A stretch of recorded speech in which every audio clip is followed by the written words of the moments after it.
My guest had an angelic visitation that launched him into supernaturally teaching people how to determine their purpose. Next on this edition of It's Supernatural. Centuries have come and gone, offering wisdom and understanding throughout the ages. Today, there should be nothing beyond one's power to discover. And yet the strange, unusual, and mysterious world of the supernatural defies understanding. Stay tuned for a unique and powerful investigation into a curious, undiscovered universe, only on It's Supernatural. Hello, I'm Sid Roth, your investigative reporter. I'm here with Dr. Paul Kreitz. There is a purpose on your life. Most people go their whole life, they never find the purpose, or even if they find the purpose, they don't fulfill the purpose, or it might even be an improper focus. But this isn't some psychological approach. This was a heavenly approach. What do I mean by that? Dr. Paul Kreitz, you were speaking in an area of, I believe it was Virginia, and right. You were staying at a bed and breakfast. Yes. Take it from there. Well, the bed and breakfast had a 200-year history. And the local sponsors of my speaking, my talk, did not have a hotel nearby and asked would I live and stay at this bed and breakfast. And I said, certainly. And all the way up the curvy country road, they said, by the way, there is a little history here that they have seen some unusual events. And I said, what do you mean unusual? Yeah, I think I'd ask that. And I said, unusual, explain. And they said, well, there's a history of the 200 years, and the owners and guests have seen demonic activity here, demons. Did this bother you? Well, I was looking forward to a rustic country bed and breakfast rest, and I realized that we had been placed supernaturally into a place that was going to have a defining moment in our lives. And so we checked in, my personal assistant, he took one room across the hall, I went into my room. There was a uncomfortableness in the bed and breakfast. I met the ownership, nice people, but there was an undercurrent of unrest. There was an undercurrent of difficulties. And being the kind of person I am, I began to question and find out that there was some problems going on in the family and some challenges going on with their adult children, with drugs and problems, and things were beginning to manifest. And I just found myself, I believe, at the right place at the right time. But one night you were very tired. You didn't even want to talk with your friend. You went to bed, but you had an unusual thing happen. Well, I had prayed night after night and day after day in my speaking in these meetings that we were in, and things were going well, but yet I was physically, emotionally, and spiritually drained. I mean, exhausted. I turned to my assistant and I said, David, don't come over tonight. He had one of those midnight, come on by and let's chat and review life dialogues. I said, tonight, just let me rest. I showered, went to bed, turned out the lights, went into bed, turned my back away from the door with thoughts in my mind that I had never been this exhausted. So it wasn't just that you were working hard, there was almost an external thing. It was almost an oppressive attack, and even the thought crossed my mind, and looking back, it was a crazy thought, but like, maybe I ought to leave this area of profession. Maybe I ought to quit speaking and trying to impact people's lives. Maybe I ought to just go get a job and stay home and work 9 to 5, and crazy thoughts of just changing things. And I said, man, I'm so tired. And I'd learned early in life, never make a major decision when you're tired, but I thought to myself as I was going to sleep, I was weary, wore out, that tomorrow we'll pack it in and I'm going to head home. Were you really entertaining the thought of changing professions? It actually crossed my mind that night. I actually thought that maybe I had pushed and gone the limit, and now it was time for a change. And all along I was seeking purpose and seeking understanding and trying to find focus in my own life. And that's the night. Well, you know what's kind of interesting? This was not a natural oppression. And sometimes you may have felt like that, but it wasn't just coming from his own mind. It wasn't just coming because he was overworked. There was like a crushing, he used those words. There was like an oppression that was something demonic. Well, there are probably people watching us on this program now who are saying, is everyone stressed out like I am?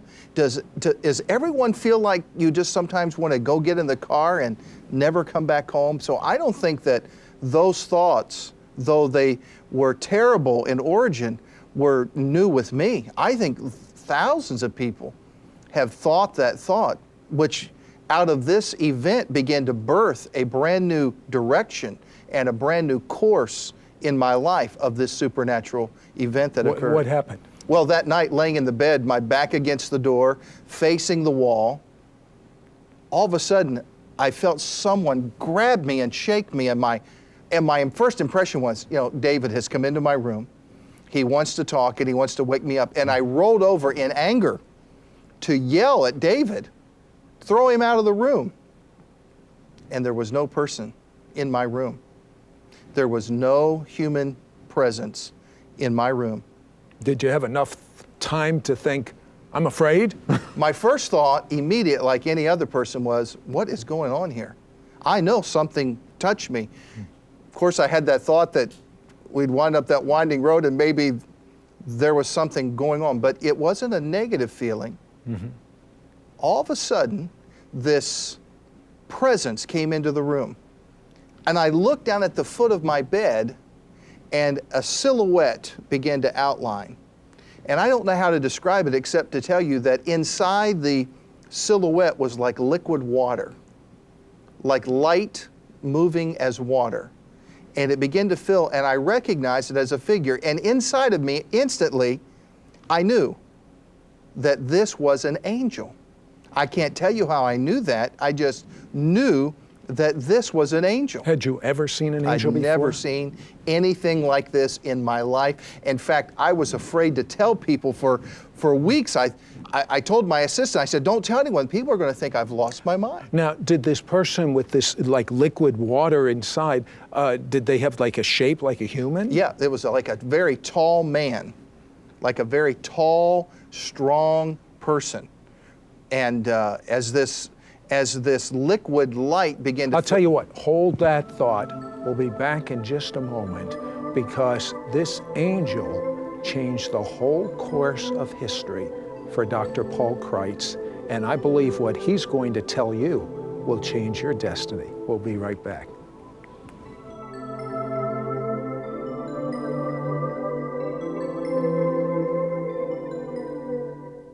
Hello, YouTube. Mishpacha. Mishpacha is a Hebrew word. It means family.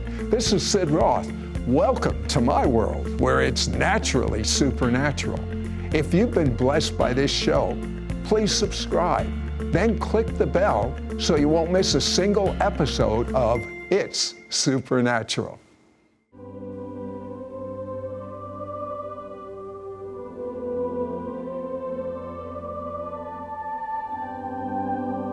Hello, I'm Sid Roth, your investigative reporter, here with Dr. Paul Kreitz, and here he is, so to speak, just trying to go to sleep. There's so much oppression coming on him. I mean, it's a demonic type of oppression. He's thinking, I'm going to change professions. I mean, it's just feeling depressed, and some of you, you've gone through experiences like this, and he just rolled over. All I want to do is go to sleep. I mean, I want to just tune out. And he feels an arm pull him, and there's no one in the room. And then he sees for the first time in his life an angel. And this angel, Paul, you said, had like liquid water going? Like the inside of the figure was like liquid light moving. The light was moving like water. Like you would see a moonlit night hit a lake and see the movement over. And it was just absolutely bringing my focus to this figure. And sitting there, I didn't know at that moment whether to jump, to run. I didn't want to speak because I was waiting And again, knowing inside of me, I was waiting to hear something. I knew inside of me, this is an angel. And number two, I knew it was going to say something. And number three, what did he say? We're on the edge of our seat. He said, Paul, everything is going to be all right. He called you by name. He called me by name. He said, Paul, everything is going to be all right. And in that moment, even as I say this to you, I get the hair raised up on the back of my neck because things weren't right. There was something that was just not there. It was all the parts of my life were there, but they weren't into place. Things were, I was right in my heart, but I wasn't correct in my approach or my thinking about things. And though I was having success and people's lives were being touched, it was not bringing the fulfillment and the release of my life into other people's lives. And when that happened, everything is going to be all right. My life and everything about it, everything I said from that day forward began to change. What happened is today he speaks for major corporations all over the world. He speaks for places like the World Bank, for a major airline, for the Dallas football team, Dallas Cowboys. But he had a message of how people can determine their God-given purpose. And it's so simple, it's profound. You tell people there are 4 questions they must answer for themselves. Out of my own personal quest for understanding my purpose, I began to document from talking to my mentors and talking to other people that were my heroes. How did you get from there to here? And I began to formulate a plan and began to create it. I documented it into a book, and then I began going around teaching. We have here, Discovering the Power of Purpose. And I began teaching out of that book, and I would walk up to someone, and they would say, I'm without purpose. I'd say, I understand. Frustrated. They said, I'm at the end of my rope. I understand. I just feel like sometimes just shutting the door and leaving and quit. I understand. I am so stressed out. I understand. You need a purpose. Well, where is it? What is it? You were born with it. Every person is born with their purpose. Any exceptions? No exceptions. In fact, in the Old Testament scriptures, there's a prophet named Jeremiah who said that God knew him when he was in his mother's womb. So if God knew us then, he had a plan and purpose for our life. And from this day, as I speak to you and go around and speak at different places, I can actually supernaturally talk with people and begin to get an insight or a thought about purpose for their life. And I ask them 4 simple questions. What do you love? What do you hate? What makes you cry? And what annoys you? So simple. Let's take each question. What's the first one again? Well, what you love, when you give a simple answer, reveals a gift that's in your life. It could be... So did you get that? What you love. I mean, just quickly, say out loud. What do you love? And what does that reveal? It reveals a gift. It might be dominant. It might be hidden. But what you love. What you love. It could be the ability to love children, the ability to be a baker, the ability All right, let's take that for example. You were telling me about... I had a 70-year-old man in one of my meetings walked up to me at the end of the meeting. I was getting into my car to go to the airport, and he handed me a cake. Now, I've had people give me tapes and give me books and he gave me a cake. And I said, sir, he said, I'm 70. As a child, I loved to bake. As a young boy, I loved to be in my mother's kitchen. He said, my family, my brothers, people made fun of me. He said, when I went in the military, I signed up to be a baker. I baked pastries. I was a great cook, but people still made fun of me. When I got out of the service, they said, you got to get a real job. He said, for 40 years, I worked at a factory. He said, but tonight, when I heard you speak this week, I made a decision. I was going to do what I love. He said, here's a cake. I'm a baker. How many people are missing their purpose? Haven't you felt there's got to be something more to life than work, eat, sleep, and that's the way it goes? That you were created with a purpose? Did you hear what Paul said, the prophet Jeremiah said, before you were conceived in your mother's womb, I knew you and I called you. Before you were conceived in your mother's womb, God knew you and God called you. When we come back, we're going to go over those 4 questions, and I believe God will as supernaturally move on you as he did on that baker. We'll be right back.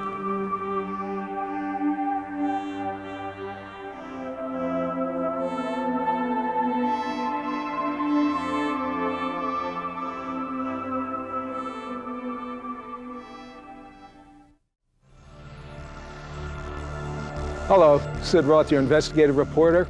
Before we find out the supernatural purpose that you were created for, and I believe that when you find these 4 questions from Dr. Paul Kreitz, you'll understand it. I want you to come into kind of a mini production meeting. We're going into the studio right now with Janie Duvall. And who is our guest next week? Sid, you'll be interviewing Rick Amato, who had Crohn's disease. He had other diseases and a colostomy. And I think people are going to be really amazed when they find out how he was healed, don't you?